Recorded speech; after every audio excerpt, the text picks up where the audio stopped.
Teste, teste. Eu tô aqui que nem o William Bonner, né? Mais preocupada só com o que aparece de casaco, mas aqui por baixo eu tô com uma coberta, pensa o frio. Então, bom dia, boa tarde para quem almoçou. Tô passando aqui para conversar rapidinho. E antes de começar a contar para vocês, porque eu acho importante eu colocar a minha opinião e trazer reflexões sobre como escolher viver bem, principalmente em instituições, para tornar as instituições mais humanas em um período em que a quarentena está exigindo que muitos de vocês façam home office, desanima muitos, né? Quero falar por que eu decidi fazer lives também a respeito e fundamentado no programa Instituições Mais Humanas, né? Então eu falo aqui de Passo Fundo, Rio Grande do Sul, mas embasada em números de todo o Brasil, né? Nas últimas 24 horas nós tivemos 600 óbitos em apenas um dia. Não tem como isso não impactar as instituições com as quais você trabalha, ou você convive, ou das quais teus filhos fazem parte, né? Eu coloquei um post recém nos stories perguntando sobre isso, e a partir disso tô passando aqui rapidinho para deixar 3 pontos de uma reflexão para o dia de hoje, né? Porque as pessoas estão se descobrindo em coisas novas nessa quarentena, né? E muitas estão refém de si mesma, de uma versão que por vezes pode ter ficado ultrapassada, né? E é muito natural do ser humano ir buscando uma certa congruência, né? E desde em questões como a escola que manda conteúdo online, disse que ia mandar, mas não manda, e continua cobrando a mensalidade.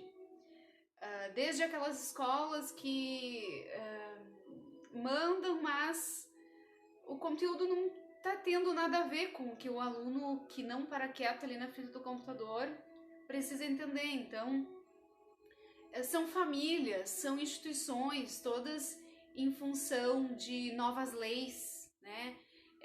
Está uma fila enorme nos postos de saúde. Está um salve-se quem puder, tá? E o meu objetivo aqui é estar entregando um conteúdo de graça que muitas vezes os profissionais cobram para entregar, mas que eu entendo que seja o meu papel social enquanto profissional que se preocupa com essas questões, esses diferentes atores envolvidos no envelhecimento positivo de qualidade, né? E eu tenho visto que pelas conversas, no Insta, nas redes sociais, as pessoas têm percebido que quando se aprende algo novo, principalmente nessa quarentena, é esperado que a gente se reajuste a essa nova rota, né? E muitos vêm assistindo em silêncio, né? Algumas verdades que até se apresentavam antes, mas que agora estão conseguindo ver. É como se eles se sentissem cutucados por essas verdades, né? E muitas vezes fica difícil aceitar. E muitos vêm trazendo o quanto que essa definição de quem se é acaba acontecendo, né? E essa é uma das missões aqui do envelhecer, ser com S, né? De ajudar nessa construção do ser e em reflexões a respeito disso, né? Então, a gente costuma se definir quem a gente é pelo momento, pelo presente. Eu vou aqui falar dessa perspectiva, não estou falando de perspectivas, inclusive filosóficas e psicológicas, que defendem que há uma determinação do passado. Não, eu estou falando enquanto o que você gosta de fazer hoje.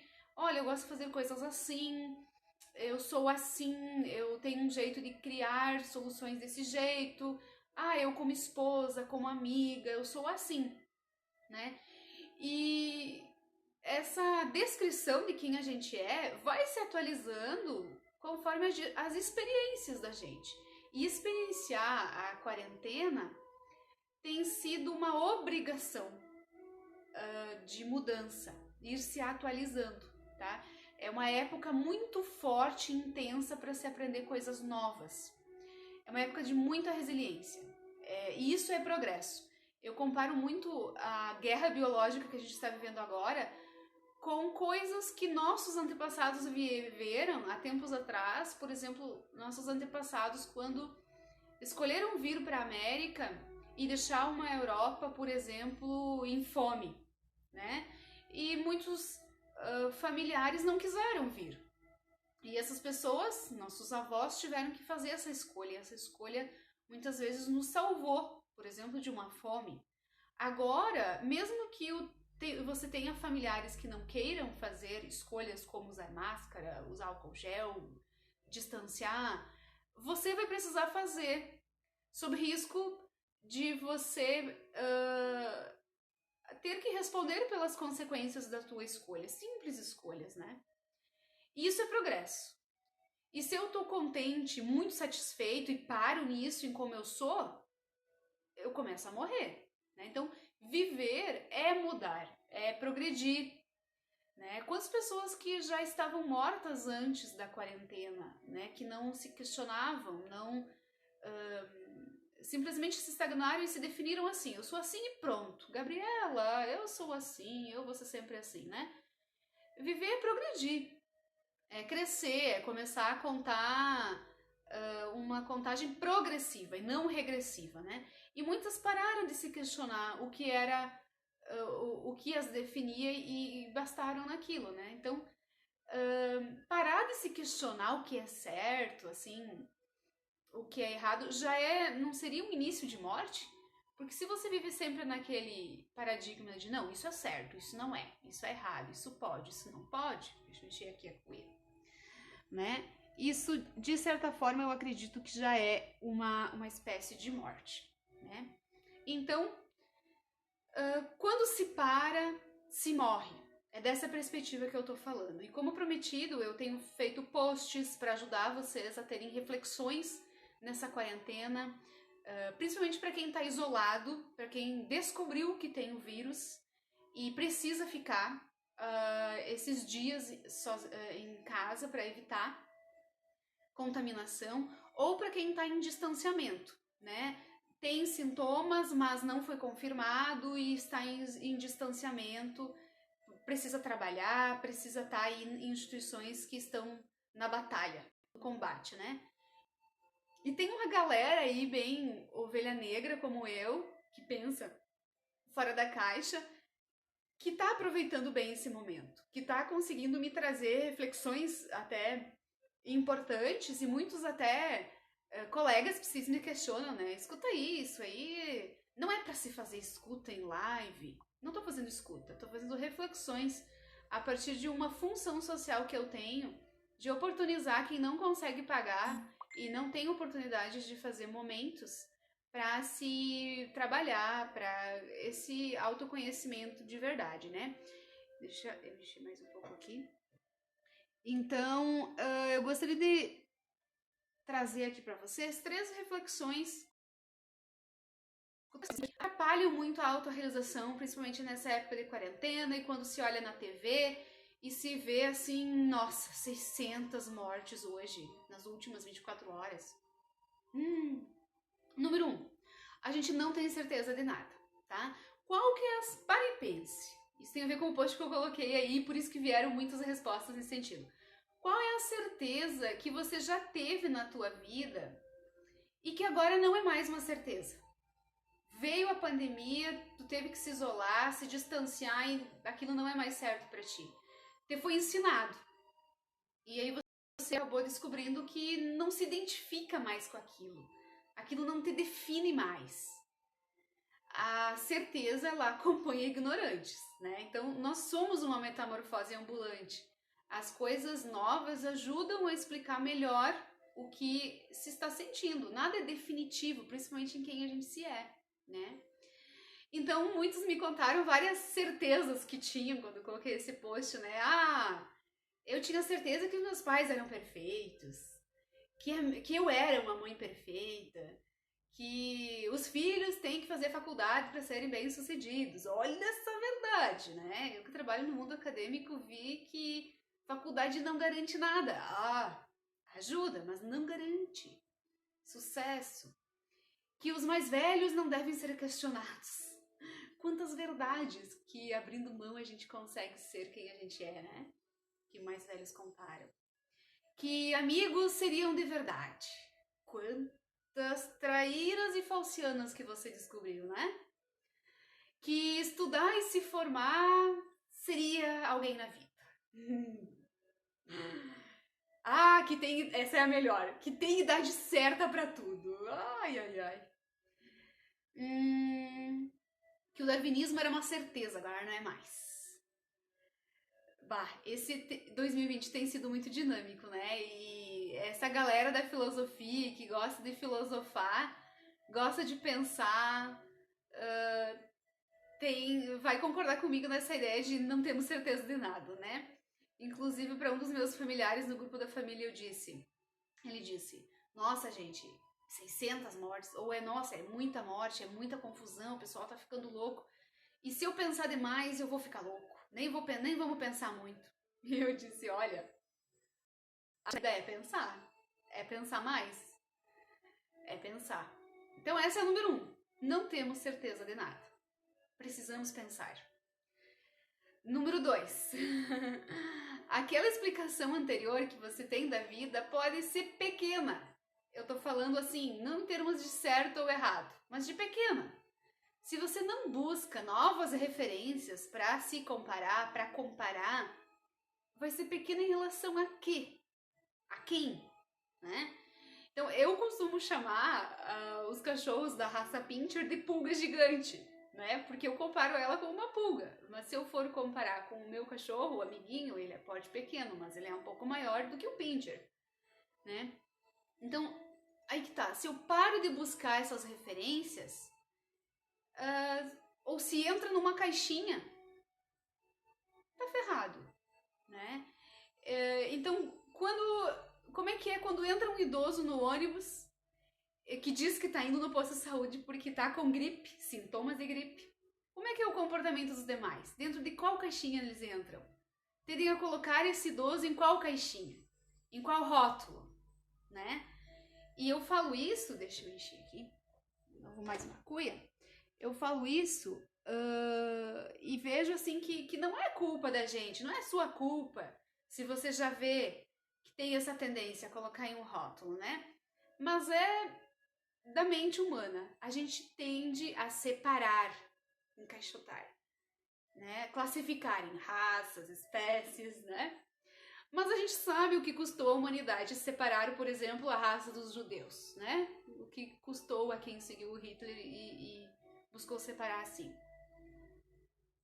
Muitos entraram em caixinhas, uma delas de religiões, essa é a que mais agora tem feito encaixotamento, né?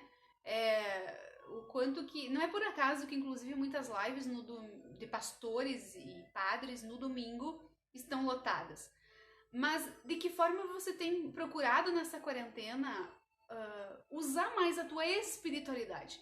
Não em termos de religião e encaixotamento, mas de espiritualidade, de qual tem sido a tua busca por uma nova relação com o ser superior, né? E isso é o que vem para ti agora, isso que é importante olhar. Qual caixinha te colocaram e que hoje você se vê saindo, né? Talvez aquilo estava numa visão mais infantil, aí você se viu saindo para um adolescente e achou, nossa, essa é top.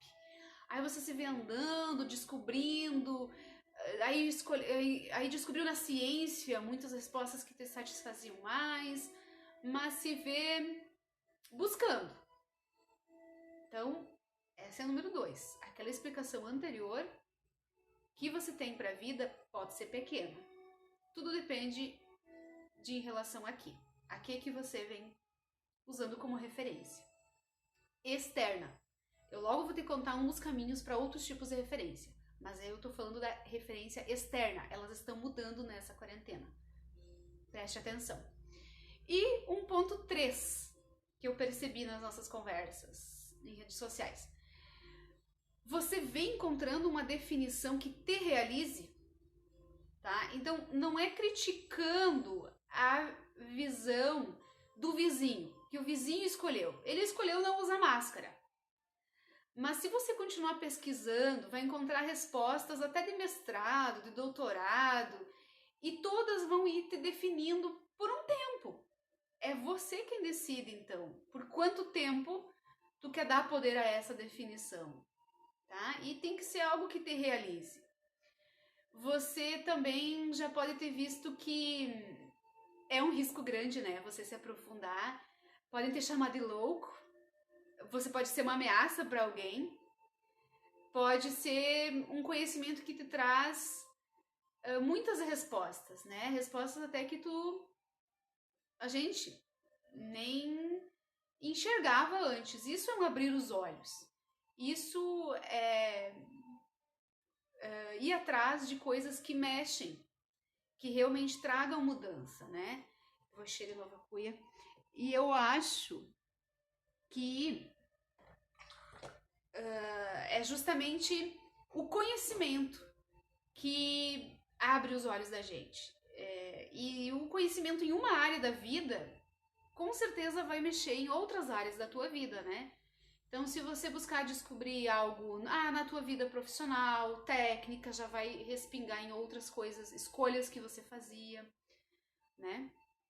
E aí você vai conectando, o cérebro ele vai tendo sinapses maiores, outras áreas vão sendo influenciadas, isso é crescimento, né? Então, os medos dessa época de pandemia, eles estão deixando muitas pessoas achando que não podem mais crescer, né? E impactando no desejo de progresso de muitas pessoas, né? E esse é o teu maior desafio. Você vai deixar isso acontecer com você? Porque eu também vejo que na nossa área tem muitos caminhos. Você pode escolher encontrar conhecimento não só externo, não só referências externas. O conhecimento também pode ser terapeuticamente feito e de forma especializada, né? Então eu gostaria de encerrar essa live apostando nisso, assim, nesses 3 pontos, compartilhando com vocês essas 3 reflexões para um momento de pandemia que eu vejo que o poder de cada um cuidar da sua mente vai contar muito. Nessa minha trajetória por autoconhecimento, eu constato cada vez mais isso. Até vi muitas pessoas se queixando, indignados com profissionais de saúde mental que não estão dando atenção suficiente a isso, não estão fazendo orientações a idosos, a medidas de fortalecimento mental nessa época de pandemia. E é muito provocada por essas reflexões e vendo essa função social que a gente tem enquanto profissional de saúde, que eu deixo esses 3 pontos de reflexão aí para vocês refletirem e pensarem. A gente pode conversar depois no direct, no particular, né? Mas eu acredito muito de que quando principalmente se é iniciante nesse mundo de autoconhecimento, é importante ter um acompanhamento de perto, né? Qualquer dica aleatória que você pegar pode talvez piorar a tua sensação de desânimo e tristeza nessa época de pandemia, né? De pânico, de pavor, os números assustam, né? Então, se você se sente um pouco ignorado nessa parte de conhecimento, mais ligado ao autoconhecimento, eu posso te dizer que tem muitas saídas, muitos caminhos, né? Por meio da minha formação em psicologia na URI, no mestrado em envelhecimento, eu fui descobrindo formas de auxiliar nessas escolhas mais conscientes. Também estudando a avaliação na USF de Campinas, fazendo formação em psicoterapia humanista, eu fui me deparando com caminhos incríveis que podem ajudar as pessoas a se autorrealizarem, e para muitos tem sido como que uma espécie de segredo, um jeito de dar mudanças que tem funcionado.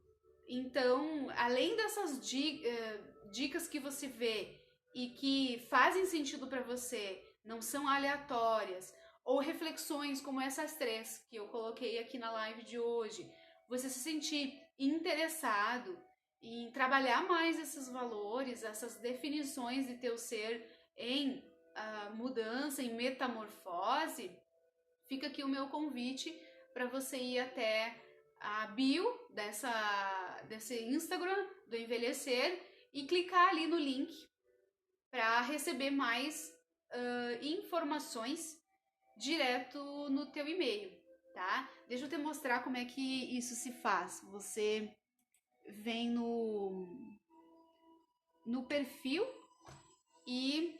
Deixa eu tirar aqui.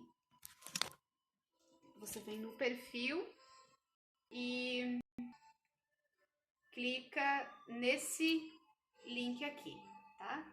E aí eu mando para você informações diretas no teu e-mail, certo? Até a próxima live então. Um abraço.